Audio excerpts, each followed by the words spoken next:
Hey friends, welcome to another episode of the Patch Tennis series. This is Game 1, Shot 4. Let's jump in.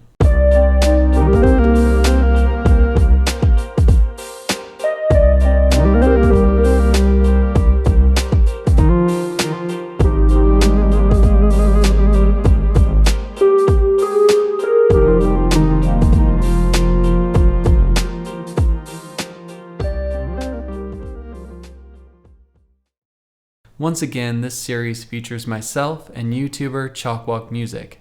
In the past 3 episodes, we've been exploring sound design using the ASM Hydrasynth and the Arturia Minifreak. The format of these episodes are broken down into 2 main sections. The response patch, which is a sound we designed based off of an incoming signal from the previous episode, and the return patch, which is a sound we designed to challenge each other in the follow-up episode.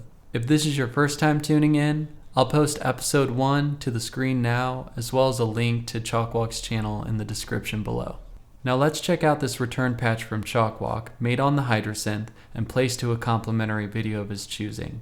And as always, as I give a watch and a listen, I'm going to start to think about how I want to construct this response.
Great, so that was a nice sound. It appeared to start out as kind of a pluck with a bouncy dotted delay, and then transformed through the lengthening of notes over time.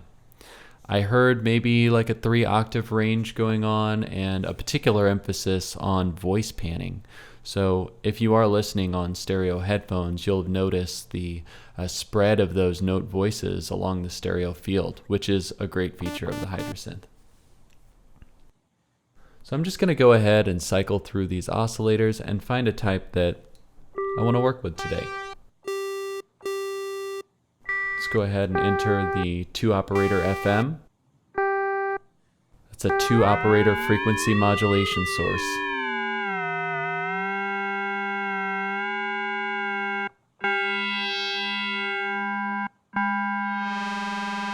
And let's start to get a pluck sound.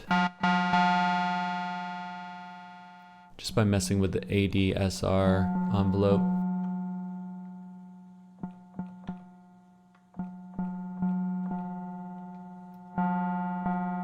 I like having a snappy pluck, but with a longer release time.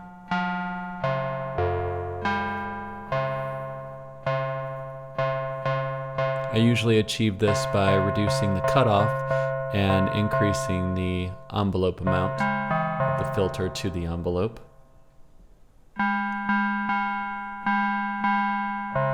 The wave, timbre, and shape knob are corresponding to the ratio, amount, and feedback of the oscillators.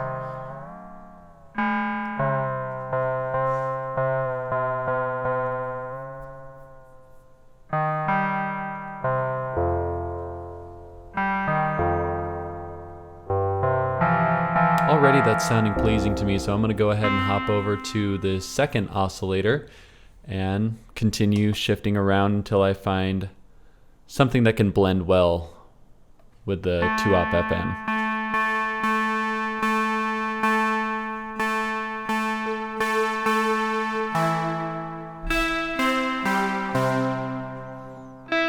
Yeah, I think we can work with the virtual analog oscillator. This is simulating 2 analog waves, the pulse and the sawtooth.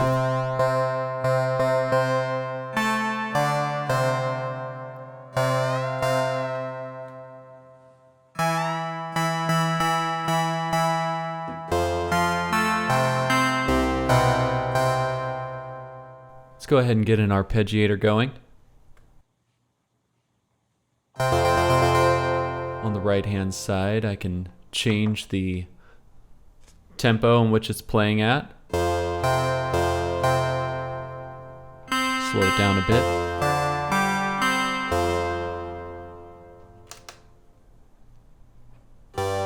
I'm a big fan of the pattern delay. The Arturia Keystep 37 also has this feature, where I was first introduced, and I'm going to go ahead and hold last step, and then I can actually change the amount of notes that the pattern produces. And this is a looping pattern, and you just kind of keep playing notes until you find a sound that is melodic and enjoyable enough for you.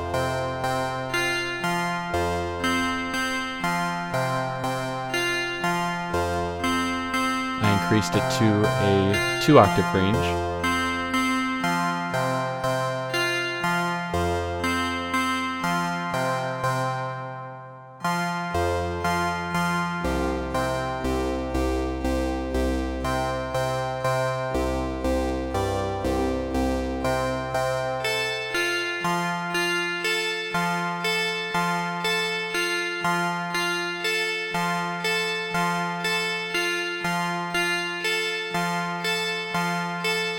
Alright, great.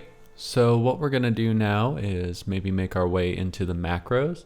We're going to do that by holding Shift, selecting macros, and then moving the knob that we want to assign to the first slot in macro 1, which we're going to assign the sustain knob. We're going to go back in and set the sustain to 0, and then go back into macros. That way we can get a range from 0 to 100.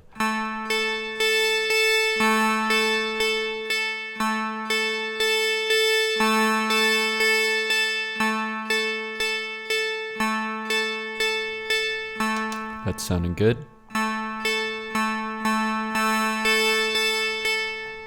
Now let's make our way into the digital effects section.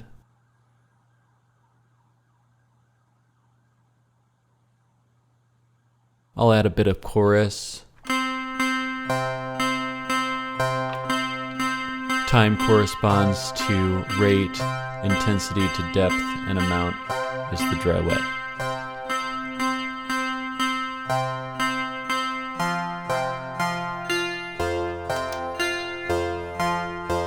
Let's add a bit of delay and see if we can make our way to a stereotype, maybe ping pong.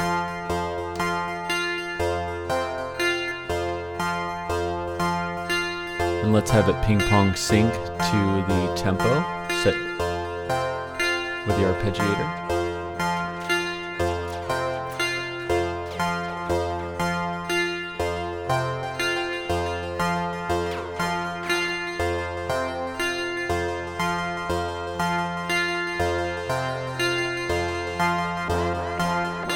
And I don't want to replicate the original patch too much, but I do like that dotted sound, so I'm going to add that.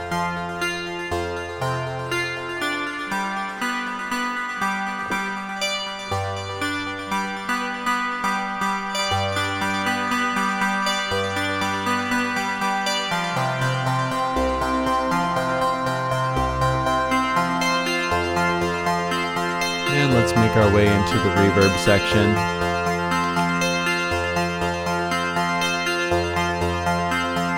Find something we like. We also might add the dry wet to the macros as well. Holding Shift, selecting macros, increasing to the amount that we want the touch strip to increase to.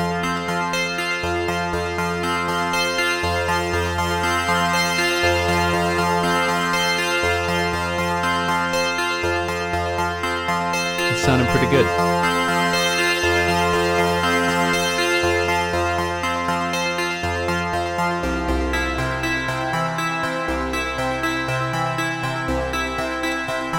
And just going back into the virtual analog oscillator that we have assigned to the oscillator 2. And this is just for fun, seeing if we can get any different textures. Bringing down the cutoff knob. tracing the envelope from the analog filter to the ADSR.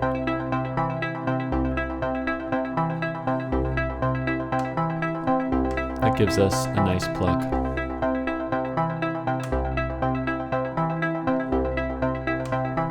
Adding the cutoff to the macro as well.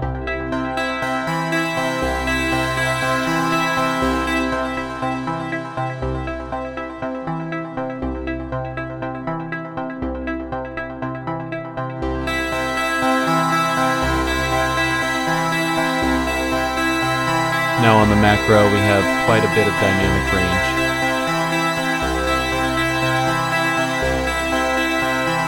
Add a little bit of pitch modulation using LFO.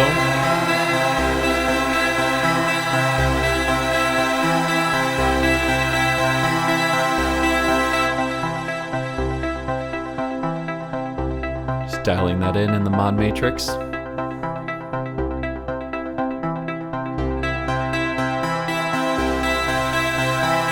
Great, I'm feeling pretty good with that. Let's go ahead and play that to the video that Chalkwalk sent us with his return patch and see how it compares.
All right, great. Let's move to the return patch. We have an initialized patch here. I'm just going to start cycling through these oscillator types. Now for this patch, I don't have too much in mind, but maybe just creating kind of a blown out bass sound. Sounds fun. I'm a big fan of Saw X, so maybe we can start out by dialing in a sound that we like using this.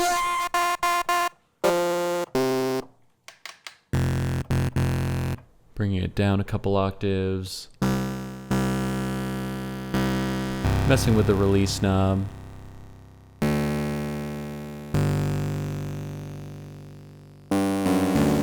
And changing it from poly to mono. Make a mono bass.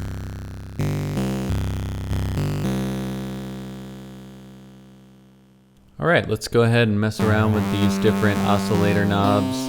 We have wave, which corresponds to saw modulation intensity, the timbre knob, which relates to the shape, which is the amount of chorus, and the shape knob, which is the noise, and that's how much the noise signal is modulating the sawtooth sound.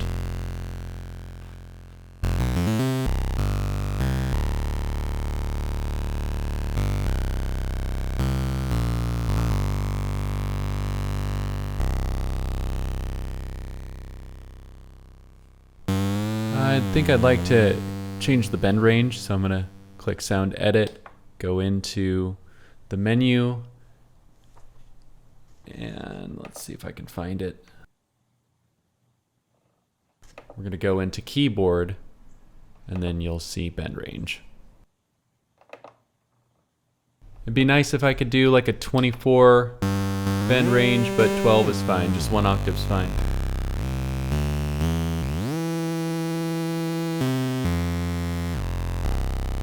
Alright, cool. I don't think I'm ready quite yet for the digital effect, so let's go into Oscillator 2 and see if we can pull out some more kind of a sub-bass sound to complement this higher range.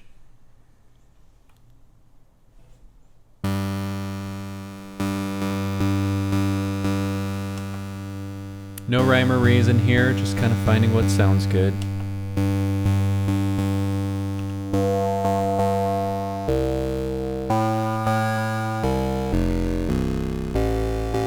This might not be the sound I was looking for. Let's go ahead and maybe move into the virtual analog again. We can get a pretty monstrous sub bass out of that.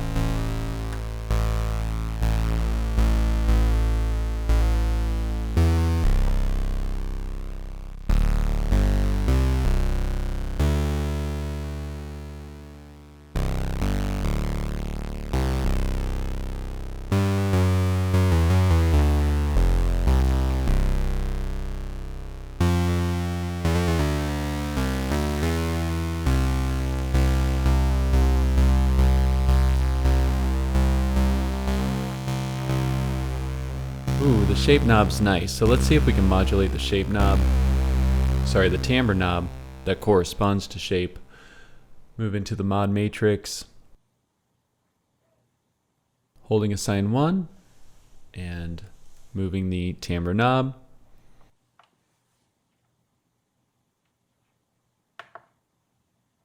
And assign it to LFO1. Let's go ahead and change the rate of LFO1.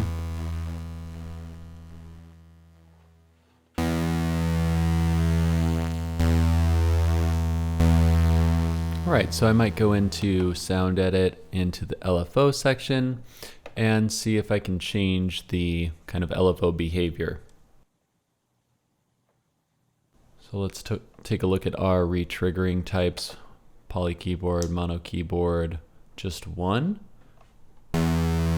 Just one cycle through with the LFO.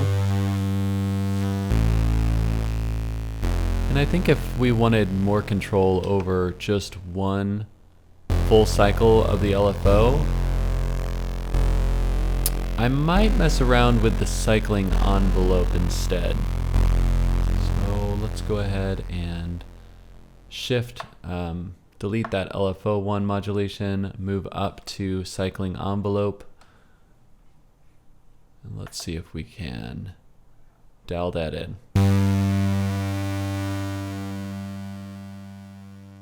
All right, go ahead and adjust the rise, fall, and the hold, sustain.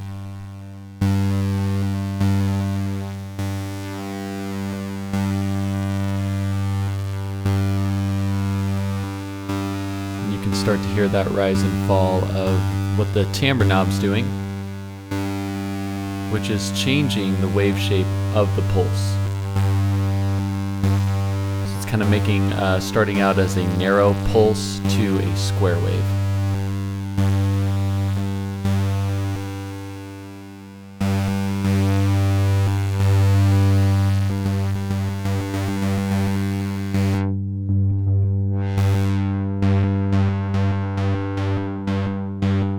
Just exploring right now. Kind of seeing what it sounds like to extend the ADSR as it relates to the cycling envelope.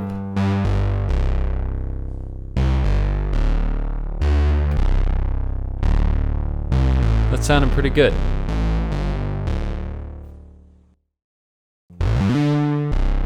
Cool. So let's go ahead and mess around with these digital effects. And I said I wanted it to be blown out, so let's put some distortion on it. Maybe try out a few different distortion types. Set the gain kind of where I want it.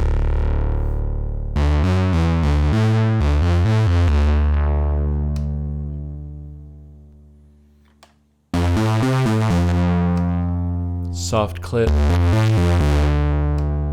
Germanium,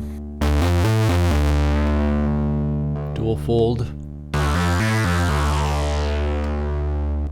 climb, tape.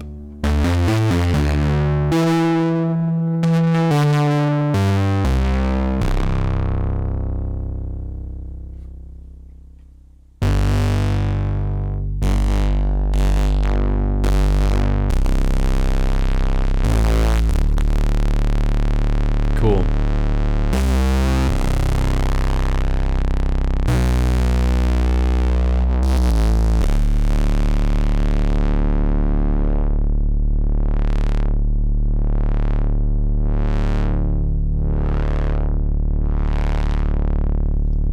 Nice. So I think I can assign in the mod matrix an LFO to the envelope. I do like what was happening there. Let's go into the mod matrix. What we want to do is hold assign knob 2, assign button 2, and assign that to the envelope.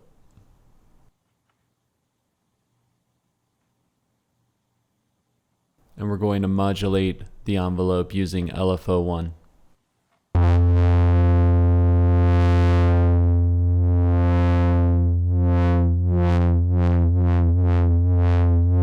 So I think I'd like to have a bit more control over the speed of the LFO. So what I'm going to try is assigning a macro, holding shift and selecting macros, and going ahead and dialing in the rate depth.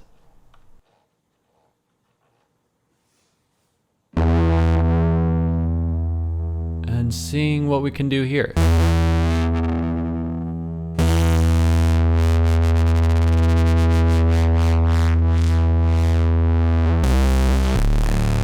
It's cool.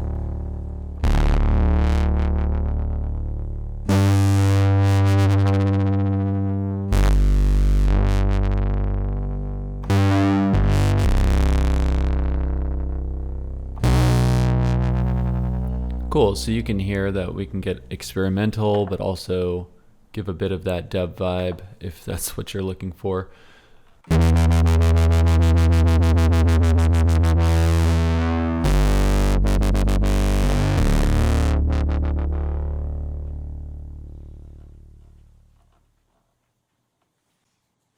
All right, I think it's safe to move into the effect slot 2. Let's go ahead and add a bit of bit crusher.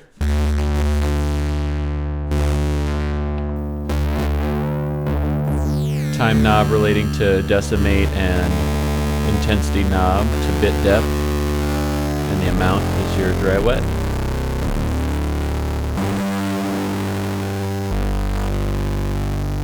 Reduce that just a touch.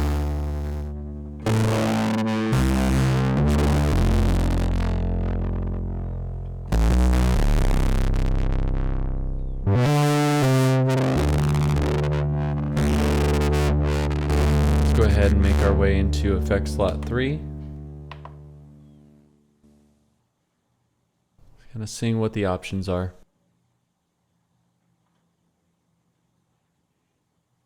I think I might land on reverb or delay. Yeah, let's try delay.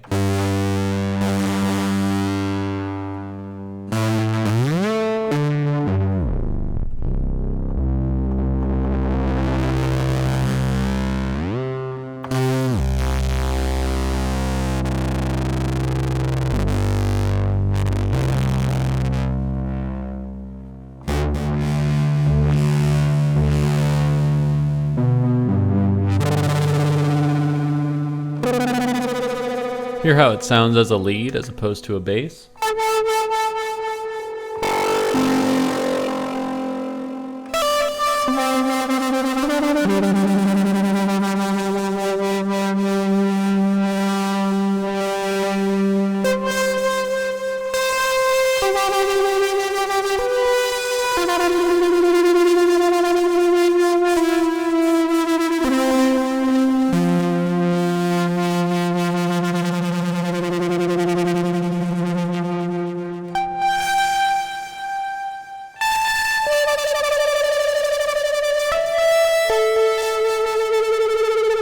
Very nice.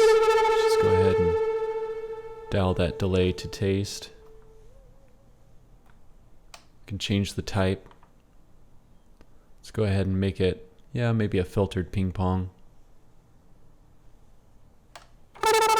Very nice.